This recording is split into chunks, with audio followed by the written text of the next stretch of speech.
We have seen the import procedure in the previous lecture. In this lecture, import பண்ண பிறகு அதை temporary வேர்ஹவுஸ்ல வச்சிருக்காங்களே அதை எப்படி ஹேண்டில் பண்றதுங்கிறது நம்ம பார்க்க போறோம். இம்போர்ட் பண்ண உடனே நீங்க குட்ஸ் இமீடியட்டா ஹோம் கன்சம்ஷன் எடுத்து வரீங்கன்னு சொன்னால் பில் ஆஃப் இன்ட்ரெஸ்ட் சப்மிட் பண்ணோம், which is in yellow கலர்னு சொன்னேன். அதே இம்போர்ட் பண்ண பிறகு குட்ஸை கொஞ்ச நாள் வேர்ஹவுஸ்ல வச்சிருந்து நான் வீட்டுக்கு எடுத்துட்டு போறேன், மீன்ஸ் ஃபேக்டரிக்கு எடுத்துட்டு போறேன் அப்படின்னு சொன்னாக்க கஸ்டம்ஸ் போர்ட்ல இருந்து நீங்க வேர்ஹவுஸ் கொண்டு வரதுக்காக ஒரு டாக்குமெண்ட் கொடுக்கணும், bill of entry, that is in green colour. வேர்ஹவுஸ்ல இருந்து நீங்க ஃபேக்டரிக்கு எடுத்துட்டு போறதுக்கு இன்னொரு பில் ஆஃப் என்ட்ரி கொடுக்கணும், அது பேர் ex bond bill of entry, அது கிரீன் கலர்ல இருக்கும்னு. So first yellow colour, sorry, கஸ்டம்ஸ்ல இருந்து வெளியே எடுக்கிறது எல்லோ கலர் அண்ட் வேர்ஹவுஸ்ல இருந்து ஃபேக்டரி கொண்டு வரது கிரீன் கலர்னு பார்த்தோம். டிராபிக் சிக்னலோட வச்சுக்கிட்டீங்கன்னா ஈஸியா மைண்ட்ல இருக்கும்னு சொல்லியிருந்தேன். In this lecture, I am going to deal in detail with respect to the warehousing concepts. Warehousing concepts பார்க்கலாம், அதுல இருக்கிற சில illustrations நம்ம இந்த lectureல கவனிப்போம். Let me start with the procedure here.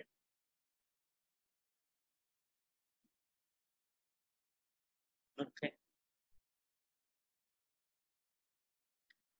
Warehouse for deposit of dutiable goods. நல்லா கவனிங்க, warehouse for deposits of dutiable goods. அதனால டியூட்டியபிள் குட்ஸ் சொன்னால் ஃபாரின்ல இருந்து இம்போர்ட் பண்ணி இருக்கிறீங்க, கஸ்டம்ஸ்ல இருக்கு, அண்டர் த சார்ஜ் ஆஃப் கஸ்டம்ஸ்ல இருக்கு, அது கட்ட வேண்டிய டியூட்டி நீங்க இன்னும் கட்டல. நீங்க டியூட்டி கட்டியாச்சுன்னா வேற வழி இல்லை, it cannot be kept in the warehouse, நீங்க வீட்டுக்கு எடுத்து தான் வரணும்.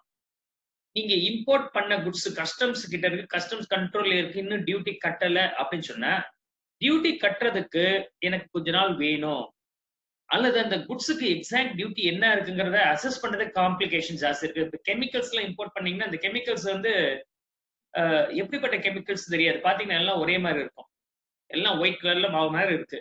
சில கெமிக்கல்ஸ் வந்து பர் கிராம் வந்து ப்ராபப்லி பர் கேஜியோ 500 rupees இருக்கும், சில கெமிக்கல் பர் கிராம் 500 rupeesல இருக்கும். நீங்க 500 per gram உள்ளத நீங்க 500 rupees per kgங்கிற மாதிரி வேல்யூ பண்ணிட்டீங்கன்னா the revenue will be leaked for the government. Government போய் சேர வேண்டிய டாக்ஸ் ரெவென்யூ குறைஞ்சிருக்கு. அப்ப அந்த கெமிக்கலோட தன்மையை வந்து நம்ம லேப்ல கொடுத்தா டெஸ்ட் பண்ணோம். இந்த மாதிரி கேசஸ்ல the duty payable will be delayed. நீங்க டியூட்டி பே பண்ண பிறகு தான் நீங்க ரிமூவ் பண்ணோம், அது வரைக்கும் நீங்க போர்ட்லயே வச்சிருந்தால் என்ன நடக்கும், port demurrage charge will be leviable சொன்னேன். So automatically port demurrage charge will be leviable. Isn't it? I hope so you could understand. As port demurrage charge is leviable, now it's your duty. Headache, உங்களுக்கு headache. கொஞ்ச நாள் இதை assess பண்ணி முடிக்கிற வரைக்கும் கொஞ்ச நாள் நீங்க இதை வந்து நீங்க வேர்ஹவுஸ்ல வச்சிருக்கீங்க சார், அதுக்கு ரெண்ட் வேணா கொடுத்துறேன், அசஸ் பண்ண பிறகு எவ்வளவு டியூட்டின்னு சொல்லுங்க, நான் கட்டுறேன்னு சொல்றோம். So you are now means removing the port demurrage tension. அதுக்காக இந்த வேர்ஹவுஸ் வந்திருக்கு, அது ஒரு ரீசன்ஸ், பல ரீசன்ஸ் இருக்கு, அதுல this is one of the reasons. அப்ப வேர்ஹவுஸ் சொல்லும் போது நீங்க கவனிக்க வேண்டியது என்னன்னா மெயினா, let's see here, warehouse கேஸ்ல warehouse for deposit dutiable goods. Duty once pay பண்ணியாச்சுன்னா அது இம்போர்ட்டட் குட்ஸ் முடிஞ்சு போச்சு, அதுக்கப்புறம் அது வந்து கஸ்டம் சார்ஜ்ல இல்ல, நீங்க வீட்டுல தான் எடுத்துட்டு வரணும், அது வைக்க கூடாது. டியூட்டியபிள் குட்ஸ்னா அதுக்கு டியூட்டி கட்டணும், நீங்க இன்னும் கட்டாம இருக்கிறீங்க, அதை மட்டும்தான் நீங்க இந்த வேர்ஹவுஸ் குட்ஸ்ல ஸ்டோர் பண்ண முடியும். செக்ஷன் 57 அது பப்ளிக் வேர்ஹவுஸ்னு சொல்லலாம். பப்ளிக் வேர்ஹவுஸ் வந்து யூசுவலா licensed by principal commissioner or commissioners of customs வந்து லைசென்ஸ் கொடுத்திருப்பாங்க, அந்த லைசென்ஸ்டு பப்ளிக் வேர்ஹவுஸ்ல தான் நீங்க வைக்க முடியும். Section 58 deals with private warehouse also licensed by principal commissioner or commissioners of custom. Section 58A ஒன்னு இருக்கு, ஸ்பெஷல் வேர்ஹவுஸ் லைசென்ஸ்டு பை அதே principal commissioner or commissioners of custom. So 3 விதமான வேர்ஹவுசிங் கிளாசிபிகேஷன் பார்க்கிறோம். ஒன்னு பப்ளிக் வேர்ஹவுஸ், ரெண்டாவது private warehouse, இன்னொன்னு special warehouse licensed by PC or CC. இந்த 58A இருக்கு இல்லையா, ஸ்பெஷல் வேர்ஹவுஸ் அப்படிங்கிறது என்னன்னா goods deposited and locked by the PO proper officer and removable with permission of proper officer தான். இந்த ஸ்பெஷல் வேர்ஹவுஸ் கேஸ் மட்டும் வந்துச்சுன்னா அதுல நீங்க குட்ஸ் வைக்கும் போது அதுக்குரிய ப்ராப்பர் ஆஃபீஸர் நீங்க வச்ச குட்ஸை வெரிஃபை பண்ணி லாக் பண்ணிடுவார். லாக் பண்ண பிறகு அதை ரிமூவ் பண்ணும்போது திரும்பவும் அந்த ப்ராப்பர் ஆஃபீஸருடைய பர்மிஷனோட தான் நீங்க ரிமூவ் பண்ண முடியும், அது இல்லாமல் நீங்க ரிமூவ் பண்ண முடியாது. இது வந்து ஸ்பெஷல் வேர்ஹவுஸ் மட்டும் தான் பொருத்தம். என்ன மாதிரி goods specified in notification can be deposited. இந்த ஸ்பெஷல் வேர்ஹவுஸ்ல என்ன மாதிரி குட்ஸ் நீங்க டெபாசிட் பண்ணலாம்னா நோட்டிஃபைடா இருக்கணும்.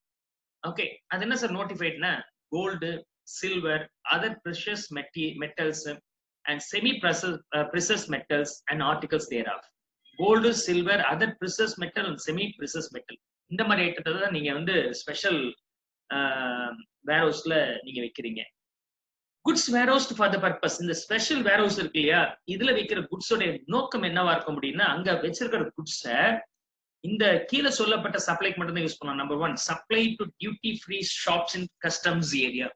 இந்த கஸ்டம்ஸ் ஏரியாவில் ஏர்போர்ட்குள்ளார போயிட்டீங்கன்னா, அந்த போர்ட்ல வந்து பாத்தீங்கன்னா டியூட்டி ஃப்ரீ ஷாப்ஸ்னு இருக்கும். அதுக்கு டியூட்டி எல்லாம் கிடையாது. இந்த டியூட்டி ஃப்ரீ ஷாப்ஸ்ல வச்சிருந்து ஃபாரின்ல இருந்து வரவங்க வாங்கிக்கிறதுக்காக வச்சிருக்காங்க. கிஃப்ட் ஆர்டிக்கல் வச்சிருப்பாங்க, சின்ன சின்ன டைமண்ட்ஸ் மாதிரி வச்சிருப்பாங்க, கோல்டு காயின் வச்சிருப்பாங்க. To present in memory of the places they have visited, அதை கொடுப்பாங்க. அங்க சேல் பண்ணக்கூடியது டியூட்டி ஃப்ரீ ஷாப்ஸ்னு பேரு. இது கஸ்டம்ஸ் ஏரியாவில் தான் இருக்கும். அது வெளியே வந்து நீங்க அதை விற்க முடியாது. அப்ப அந்த ஸ்பெஷல் வேர்ஹவுஸ்ல வச்சிருக்கிறத நீங்க அன்லோட் பண்ணி எங்க தான் வச்சு விற்க முடியும்? டியூட்டி ஃப்ரீ ஷாப்ஸ்ல வச்சு விற்கலாம். Or supplies stores to vessels and aircraft. அங்க இருந்து ஸ்பெஷல் வேர்ஹவுஸ்ல இருந்து வெசல்ஸ் ஆர் ஷிப்ஸ் ஆர் ஏர்கிராஃப்டுக்கு தேவையான ஸ்டோர்ஸா சப்ளை பண்ணலாம். இந்தியாவுக்குள்ள வரக்கூடாது. Or supply to foreign privileged persons. Foreign privileged பர்சன்ஸ்க்கு மட்டும் எம்பசில இருந்து வந்தவங்க இவங்களுக்கு சப்ளை பண்றது, அவங்களுக்கு வந்து டியூட்டி ஃப்ரீயா சப்ளை பண்ண முடியும். அவங்களுக்கு கொடுக்கறதுக்கு மட்டும்தான் இந்த குட்ஸை யூஸ் பண்ண முடியும். அப்படிப்பட்ட குட்ஸை தான் ஸ்பெஷல் வேர்ஹவுஸ்ல நீங்க வச்சுக்க முடியும். 56 and 57 and 58 public and private warehouse common. Special warehouse அப்படிங்கிறது specific goods saleable not in இந்தியாவா இருக்கும். அந்த மாதிரி குட்ஸ் தான் ஸ்பெஷல் வேர்ஹவுஸ்ல வருது. செக்ஷன் 58A நம்ம டீல் பண்ணியிருக்கோம். அதுல வைக்கும் போது அதை வச்சு லாக் பண்றது ப்ராப்பர் ஆஃபீஸர், ரிமூவ் பண்ணும்போது இந்த permission of the proper officer தான் நீங்க ரிமூவ் பண்ண முடியும். நம்ம பார்த்தோம். This is what about the 3 types of warehouses we have in customs, right? Cancellation of license. 58B என்ன சொல்றானா, உங்களுக்கு இந்த பப்ளிக் வேர்ஹவுஸாவோ பிரைவேட் வேர்ஹவுஸாவோ நீங்க நடத்துறதுக்கு லைசன்ஸ் உங்களுக்கு கொடுத்துருக்காங்க அப்படின்னு சொன்னா அந்த லைசன்ஸை கேன்சல் பண்றதுக்கு வாய்ப்புகள் இருக்கு. இப்ப கஸ்டம்ஸ்ல வந்து இறங்கிடுச்சு குட்ஸ், இந்தியன் போர்ட்ல இருந்து வந்துருச்சு. இம்போர்ட்டர் என்ன நினைக்கிறாரு, உடனடியாக என்னுடைய ஃபேக்டரிக்கு எடுத்துட்டு வரணும்னு அவசியம் இல்லை. அப்ப டென்டேட்டிவா டெம்பரவரி பீரியடுக்கு ஒரு பப்ளிக் வேர்ஹவுஸ்ல கோடவுன்ல வைக்கிறோன்றார். டியூட்டி பே பண்ணாமலே. டியூட்டி பே பண்ணா ஒன்னும் பிரச்சனை இல்லை, அதை வீட்டுக்கு எடுத்துட்டு போயிடலாம். டியூட்டி பே பண்ணாமலே வச்சுக்கணும்னு சொன்னால் public and private warehouse permitted by the principal commissioner or commissioner of customs license கொடுத்துருக்கிற இடத்துல மட்டும்தான் நீங்க வைக்க முடியும். டியூட்டி பே பண்ணாமலே டிலே பண்ணலாம் உங்க டியூட்டியை சௌரியமா. அப்ப அதுக்கு இன்சார்ஜ் யார் வந்துடுறாருன்னா, வேர்ஹவுஸ் இன்சார்ஜ் தான் அந்த ரெஸ்பான்சிபிலிட்டி எடுத்துக்கிறார். அந்த குட்ஸை பாதுகாக்கிறது, அது கட்ட வேண்டிய டியூட்டி கவர்மெண்ட் ப்ராம்ப்டா போய் சேர்ற வரைக்கும் ரெஸ்பான்சிபிலிட்டி யார்கிட்ட வருதுன்னா இந்த வேர்ஹவுஸ் இன்சார்ஜ் கிட்ட வந்துருது. ஒரு குட்ஸை இம்போர்ட் பண்ணா அதுக்கு டியூட்டி பே பண்றது, லேட் ஆச்சுன்னா லேட் ஃபீ கொடுக்கறது, அது இன்ட்ரெஸ்ட் கொடுக்கறது, எல்லா வேலையும் இம்போர்ட்டர் கையில இருக்கு. ஆனா நீங்க வேர்ஹவுஸ்ல வச்சு அதுக்கு பிறகு நான் வீட்டுக்கு எடுத்துட்டு போறேன்னு சொல்லும் போது வேர்ஹவுஸ்ல வைக்கும் போது நீங்க டியூட்டி கட்ட வேண்டியது இல்ல. இப்ப இந்த டியூட்டி கட்ட வேண்டிய லயபிலிட்டி யார் கையில இருக்குன்னா லைசன்சி கையில இருக்கு. அது யார் சார் லைசன்ஸ்னா, வேர்ஹவுஸ் நடத்துறதுக்கு யாருக்கு லைசன்ஸ் கவர்மெண்ட் கொடுத்துருக்கோன்னா அவங்க கையில இருக்கு. So licensed to run. I hope you could understand. So licensee கையில இருக்கு. அந்த லைசன்சி தான் இதுக்குரிய டியூட்டி கட்டணும். If he is not paying the duty, he will be prosecuted. அவர் மேல ஆக்ஷன்ஸ் எடுக்க முடியும் by the customs authority. என்ன சார் நியாயமா இருக்கு, அநியாயமா இருக்கு? இம்போர்ட்டர் கட்ட வேண்டிய டியூட்டி லைசன்சி தலையில விடுகிற மாதிரி பண்ணிருக்கிறீங்களா? ஆமாங்க. அதனாலதான் லைசன்சி இம்போர்ட்டருடைய குட்ஸ டியூட்டி பே பண்ணாம தன்னுடைய கோடவுன்ல வேர்ஹவுஸ்ல வச்சுக்கும் போது அவன் கட்டாம அந்த டியூட்டி கட்டாம லேட் ஃபீ கட்டாம ஏமாத்திட கூடாதுங்கிறதுக்காக பாண்ட் எழுதி வாங்கிக்கிறான். யாரு? Warehouse in charge from the importer whose good suppose to be kept in the warehouse இருக்குல்ல, அந்த இம்போர்ட்டர் கிட்ட இருந்து இதுக்கு டியூட்டி லேட் ஃபீ ரெக்கவர் பண்றதுக்கான பாண்ட் எழுதி வாங்கிக்கிறார். இப்ப புரியுதா? So இப்ப responsibility of the payment of duty of the goods kept in the warehouse யார் கையில இருக்கு? லைசன்சி. அதாவது வேர்ஹவுஸ் நடத்துறதுக்கு யார் கையில லைசன்ஸ் கொடுத்தோமோ அவர் கையில இருக்கு. சப்போஸ் இம்போர்ட்டர் ஃபெயில் பண்றாரு, அதுக்குரிய டியூட்டி கட்டலன்னு லைசன்ஸ் தான் கட்டணும். அப்ப லைசன்ஸ் என்ன பண்ணலாம்? அந்த பாண்ட் வச்சு அந்த இம்போர்ட்டர் மேல கேஸ போட்டு அவருடைய பணத்தை ரெக்கவர் பண்ணிக்கலாம். இந்த லைசன்ஸ் கொடுத்த பிறகு அந்த ப்ராம்ப்ட் ப்ரொவிஷன்ஸ் நம்ம ஃபாலோ பண்ணலன்னா லைசன்ஸை கேன்சல் பண்ணலாம். Let's see here. If licensee contravenes the provisions of this act, இந்த சட்டத்துல சொல்லப்பட்ட ப்ரொவிஷன்ஸ் அவர் மீறினால் அல்லது சில கண்டிஷன்ஸை பேஸ் பண்ணி தான் நீங்க நடத்தணும்னு சொல்லியிருக்கிற அந்த கண்டிஷன்ஸை மீறினால் அந்த லைசன்ஸை கேன்சல் பண்ணலாம். Section 58B And PC or CC may take actions against licensee by suspending operations of the warehouse. Principal commissioner or commissioners of customs என்ன பண்ணலாம், இனிமேல் நீங்க இதுல இம்போர்ட் பண்ணி வச்சுக்க கூடாது, எந்த குட்ஸ் இனிமேல் நீங்க இதுல ஸ்டோர் பண்ண கூடாதுன்னு அவங்களுடைய ஆபரேஷனை சஸ்பெண்ட் பண்ணிக்கலாம். இனிமேல் நீங்க அந்த பர்டிகுலர் இடத்துல எந்த குட்ஸும் வைக்க முடியாது. நெக்ஸ்ட் கேஸ், ஏற்கனவே வச்சிருந்தோமே சார், அது என்ன சார் பண்றது? After suspension licence no further goods is allowed to be kept in the warehouse. Goods already kept, ஏற்கனவே வச்சிருந்தால் should be removed within 7 days or extended days. 7 நாளைக்குள்ள ஏற்கனவே இருக்க குட்ஸ் நீங்க வேற ஒரு லைசென்ஸ்டு வேர்ஹவுஸ்க்கு மாத்தி தான் ஆகணும். இல்லனா பர்மிஷன் கொடுத்தா அந்த எக்ஸ்டெண்டட் டேட்ல நீங்க மாத்திக்கலாம். This is what about the cancellation of warehouse. So section 57, 58 public and private warehouse, 58A special warehouse, 58B வந்து cancellation of license. இந்த கான்செப்ட்ஸ் இப்ப நம்ம பார்த்துக்கிறோம். Is it clear? Features of warehousing. இந்த warehousingல வைக்கிறதுனால நமக்கு என்ன features or advantage இருக்கு? So what are the advantages we are having because of warehousing the goods அப்படின்னு சொன்னாக்க, number 1, can defer the payment of import duty. Import duty என்னைக்குள்ள கட்டணும்? The bill of entry verify பண்ணி ஓகேன்னு customs authority approve பண்ண டேட்டுக்கு அந்த டேட்லயே நீங்க submit பண்ணணும்னு பார்த்தோம். பேமெண்ட் பண்ணி ஆகணும், பட் உங்க கையில பைசா இல்ல, டிலே பண்ணணும்னு நினைக்கிறீங்க, என்ன பண்ணலாம்? So you can now remove it and keep it in warehouse. அப்படி பண்றதுனால நீங்க பேமெண்ட் ஆஃப் டியூட்டியை டிலே பண்ணலாம், டெஃபர் பண்ணலாம். ஓகே, எத்தனை நாள் டெஃபர் பண்ணலாம்? Usual 90 days can be deferred the payment of duty. Manufacturing in bonded warehouse and then re-exporting from it. நல்லா கவனிங்க, நீங்க குட்ஸை இம்போர்ட் பண்ணீங்க, வேர்ஹவுஸ்ல வச்சிருக்கீங்க, இம்போர்ட் பண்ணி குட்ஸை வேர்ஹவுஸ்ல வச்சிருக்கீங்க, அதை ரிமூவ் பண்ணி ஃபேக்டரிக்கு கொண்டு வந்து திரும்ப மேனுஃபேக்சர் பண்ணி ஃபாரின் எக்ஸ்போர்ட் பண்ணலாம். ஒரு EOU யூனிட் என்ன பண்றாங்க, இம்போர்ட் பண்ணி ஃபேக்டரியில மேனுஃபேக்சர் பண்ணி எக்ஸ்போர்ட் பண்ணணும். இம்போர்ட் பண்ணும்போது டியூட்டி கட்டணும், எக்ஸ்போர்ட் பண்ணும்போது டியூட்டி டிராபேக் வாங்கிக்கலாம். ஏன்னா இம்போர்ட் பண்ணா கவர்மெண்டோட ஃபாரின் கரன்சி குறையிறதுனால இம்போர்ட் சார்ஜஸ் ஜாஸ்தி, மீன்ஸ் டியூட்டி ஜாஸ்தி. எக்ஸ்போர்ட் பண்ணும்போது கட்டின டியூட்டில திரும்ப வாங்கிக்கலாம்ன்ற. இவன் என்ன செய்யறான், இம்போர்ட் பண்ணி வேர்ஹவுஸ்ல வச்சிருக்கிற, யாருக்கு நான் பேசுறேன், EOU எக்ஸ்போர்ட் ஓரியன்டட் யூனிட். அவனுடைய இன்டென்ஷனே மேனுஃபேக்சர் பண்ணி ஃபாரினுக்கு தான் சேல் பண்ணுவான். அப்படிப்பட்டவங்க EOU export oriented unit, free trade zone and special economic zone, software technology park, hardware technology park, இந்த மாதிரி பல விஷயங்கள் நம்ம அந்த லிஸ்ட்ல இருக்கு. அவங்க இம்போர்ட் பண்ணி ஃபேக்டரியில மேனுஃபேக்சர் பண்ணி எக்ஸ்போர்ட் பண்ணும். இம்போர்ட் பண்ணி வேர்ஹவுஸ்ல வச்சிருந்தால் அவங்க டியூட்டி கட்ட வேண்டிய அவசியம் இல்லை until the stipulated date mentioned. இவன் என்ன பண்றான், ஃபேக்டரியில இருந்து இதுல வேர்ஹவுஸ்ல வச்சிருக்கும் போதே அங்கேயே போய் மேனுஃபேக்சரிங் ப்ராசஸ் பண்ணி அங்கிருந்து அப்படியே எக்ஸ்போர்ட் பண்றான். என்ன சொல்றேன் பாருங்க, இம்போர்ட்டட் குட்ஸ் இந்த port removed and kept in the warehouse, வேர்ஹவுஸ்ல இருந்து ரிமூவ் பண்ணாமல் வேர்ஹவுஸ்லயே வச்சு மேனுஃபேக்சர் பண்ணி அங்கிருந்து அப்படியே எக்ஸ்போர்ட் பண்றான். இது எப்போ இம்போர்ட் டியூட்டி கட்டணும்? the moment he releases from the factory, sorry warehouse, வேர்ஹவுஸ்ல இருந்து எப்போ ரிமூவ் பண்றானோ அன்னைக்கு டியூட்டி கட்டணும். வேர்ஹவுஸ்ல இருந்து ரிமூவ் பண்ணாமலே டியூட்டி கட்டி அப்படியே எக்ஸ்போர்ட் பண்ணிடுறான். என்ன சௌரியம் பாருங்க. So he has just re-exported from the warehouse itself. அங்க இருந்து அப்படியே re-export பண்ணிட்டான். அப்ப டியூட்டி கட்டணும், கட்ட வேண்டாம், அந்த ஒரு சௌரியம் இருக்கு. சரி, இது என்ன சார் இப்படியே வேர்ஹவுஸ்ல வச்சிருந்தா வேர்ஹவுஸ்காரன் அலோவ் பண்ணுவானா? அப்ப ரெண்ட் கொடுத்தா அலோவ் பண்ணிட்டா போனா.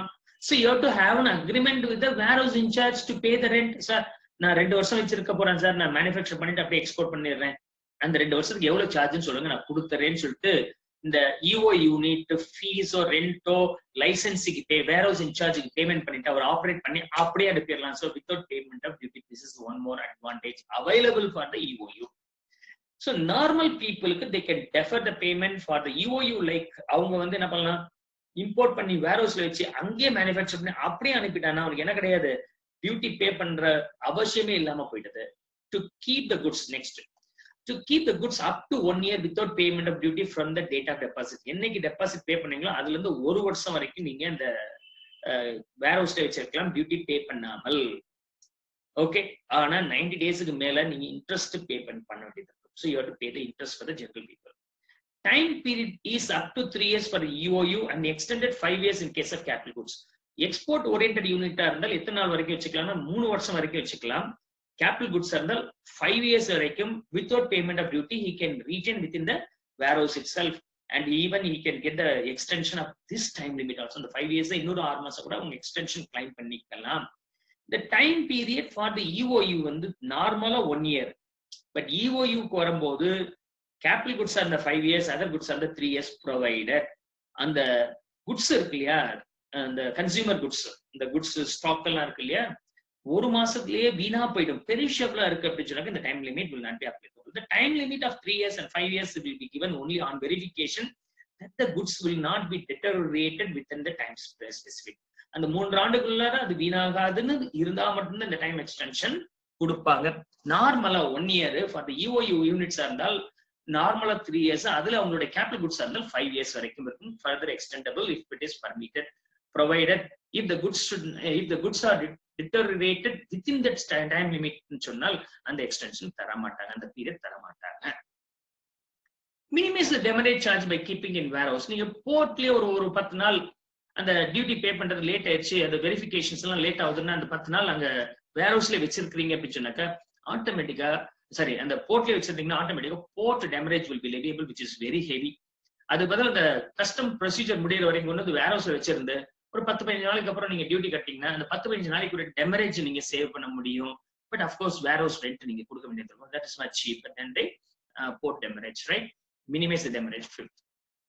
AC or DC, Assistant Commissioner, Deputy Commissioner are competent to appoint a warehouse as a public bonded warehouse. இது public bonded warehouse னு கன்ஃபார்ம் பண்றதுக்கு யாருக்கு ரைட்ஸ் இருக்குன்னா AC or DC க்கு ரைட்ஸ் இருக்கு. AC or DC may license private warehouse can be cancelled by giving 1 month notice. Cancellation நம்ம ஏற்கனவே பார்த்தோம். கேன்சல் பண்ணலாம் 1 month notice கொடுத்துட்டு அந்த லைசன்ஸை கேன்சல் பண்ண முடியும். 7th point. Only dutiable goods can be deposited in the warehouse. நான் ஏற்கனவே சொன்னேன் dutiable goods, டியூட்டி பே பண்ண வேண்டியது இருக்கு, இன்னும் பேமெண்ட் பண்ணாம இருக்கிற குட்ஸ் மட்டும் தான் வேர்ஹவுஸ்ல வச்சுக்கலாம். டியூட்டி பே பண்ணியாச்சுன்னா அங்க வைக்கிறதுக்கு அலோடு இல்ல. So in the warehouse you have to keep the goods supposed to be duty payable. Duty once paid na, it is not going to be kept there, right?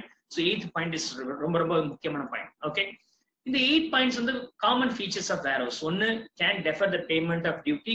Second, manufacture under the bonded warehouse itself and re-export from there. Third, வந்து the time limit that you can keep in the bonded warehouse is 1 year. In the case of EOU, capital goods are the 5 years, other goods are the 3 years, subject to the condition what that goods should not be deteriorated within the time limit. அந்த 3-5 வருஷத்துக்குள்ள deteriorate ஆயிடுச்சுன்னா 5 வருஷத்துல அந்த goods damage ஆயிடுச்சு, அவன் பாட்டுக்கு வேணான்ட்டு போயிட்டே இருப்பான், எவன் டியூட்டி கட்டுறது? அதனால அந்த டிட்டோரியேஷன் பீரியட காட்டியும் இந்த 5 years வந்து எக்ஸ்டெண்டட் ஆக இருக்கக்கூடாது. மினிமைஸ் டெமரேஜ், இந்த வேர்ஹவுஸ்ல வச்சுக்கிறதுனால போர்ட்ல வச்சிருந்து நீங்க கட்ட வேண்டிய டெமரேஜ் நீங்க மினிமைஸ் பண்ண முடியாது. So minimise demurrages by keeping in warehouse. AC and DC bonded warehouses recruit பண்றதுக்கு அப்பாயின்மெண்ட் இருக்கு, அவங்களே கேன்சல் பண்றதுக்கு ரைட்ஸ் இருக்கு by giving 1 month notice. Only dutiable goods can be deposited in the warehouse. Is it clear? These are the 8 points so important to understand the characters of warehouse. Next இப்ப பார்க்க போற bold லைன்ல சொல்லப்பட்ட points நம்ம கவனிப்போம். Duty leviable, exchange rate, duty rate, interest rate, period of holding, இந்த விஷயங்கள் வந்து டெலிவரி எடுக்கிறதுக்காக வேர்ஹவுஸ்ல இருந்து எடுக்கிறதுக்காக.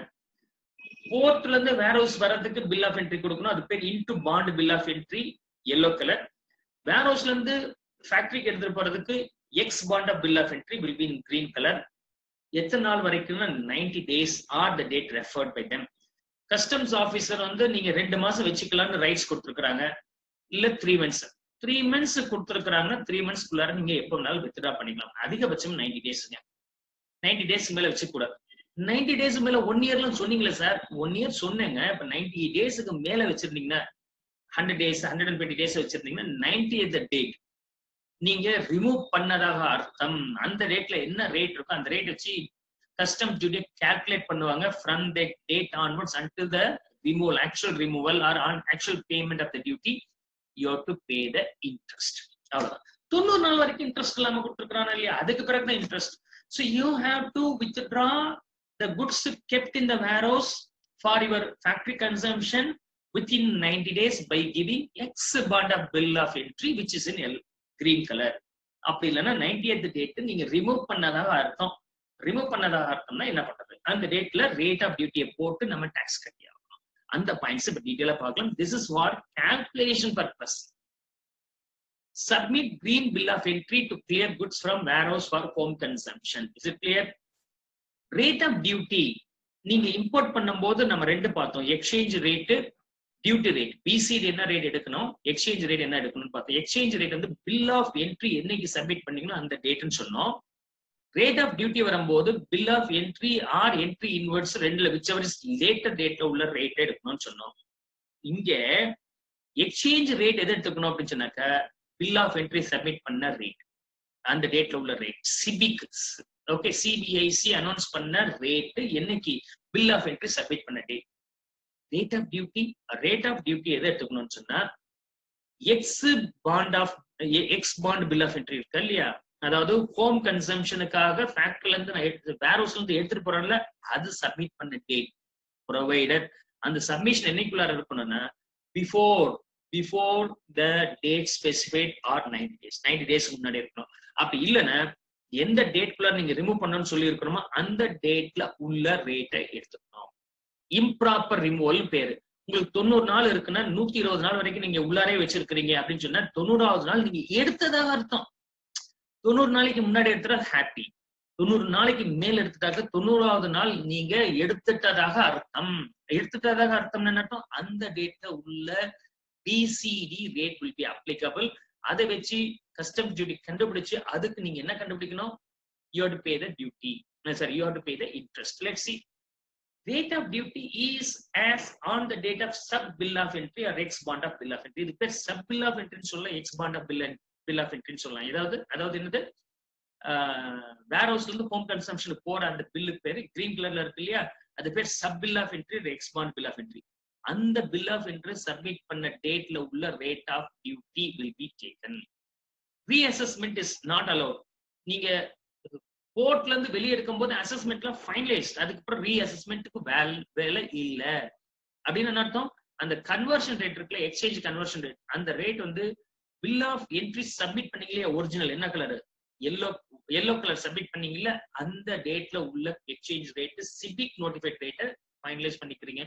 Subsequent reassessment not possible. So the exchange rate is the rate at which the bill of entry is submitted. Bill of entry submit பண்ண அந்த டேட்ல உள்ள ரேட்டை நீங்க எடுத்துக்கணும். சோ இந்த 4 பாயிண்ட் வந்து கால்குலேஷனுக்காக. அதாவது எக்ஸ்சேஞ்ச் ரேட் எதை எடுத்துக்கணும்? பில் ஆஃப் என்ட்ரி சப்மிட் பண்ணது. பில் ஆஃப் என்ட்ரி ஜெனரலா சொன்னா எல்லோ கலர், அந்த ரேட் அந்த டேட்ல உள்ள சிபிக் அனௌன்ஸ் பண்ண எக்ஸ்சேஞ்ச் ரேட் தான் கன்வர்ஷன் எடுத்துக்கணும். ரேட் ஆஃப் டியூட்டி என்ன எடுத்துக்கணும்னா ex bond of bill of entry submit பண்ண டேட்ல உள்ள ரேட் ஆஃப் டியூட்டி எடுத்துக்கணும். BCD should be as on the date of ex bond of bill of entry provided the ex bond of bill of entry என்னைக்குள்ள submit பண்ணிருக்கணும்? Within the 90 days பீரியட்ல இருக்கும். 90 days தாண்டி போயிடுச்சுன்னா 90th date நீங்க remove பண்ணதாக அர்த்தம். அந்த டேட்ல உள்ள பிசிடி எடுத்துக்கணும். Okay, if the goods okay if the goods removed after the due date, இதான் நான் சொன்ன main point. if the goods removed after the due date, then subsequent removal is called improper removal. 90 நாள் சொன்ன நீங்க 110வது நாள் remove பண்றீங்கன்னா அது improper ரிமூவல்னு பேரு. அந்த சிச்சுவேஷன்ல the rate of BCD which is applicable as on the last date on which the goods should have been removed, எந்த டேட்ல நீங்க ரிமூவ் பண்ணி இருந்திருக்கணுமோ, உங்களுக்கு 90 டேஸ் சொன்னா 90 டேஸ்ல ரிமூவ் பண்ணி இருந்திருக்கணும். அந்த டேட்ல நீங்க ரிமூவ் பண்ணதாக அர்த்தம். ஓகே, அந்த டேட்ல நீங்க ரிமூவ் பண்ணதாக அர்த்தம்னா அந்த டேட்ல உள்ள பிசிடி எடுத்துக்கணும். ஸோ 9ல இருந்து 13 வரைக்கும் இருக்கக்கூடிய இந்த ஃபீச்சர்ஸ் ஆஃப் வேர் ஹவுஸ் வந்து கால்குலேஷன் ஆஃப் டியூட்டிக்கான provisions. This 13th point is given as a judgment in Kesoram Rayan versus Commissioner of Customs in 1996 கொடுக்கப்பட்ட ஜட்ஜ்மெண்ட். அந்த கேஸ்ல கொடுக்கப்பட்ட judgment. Is it clear?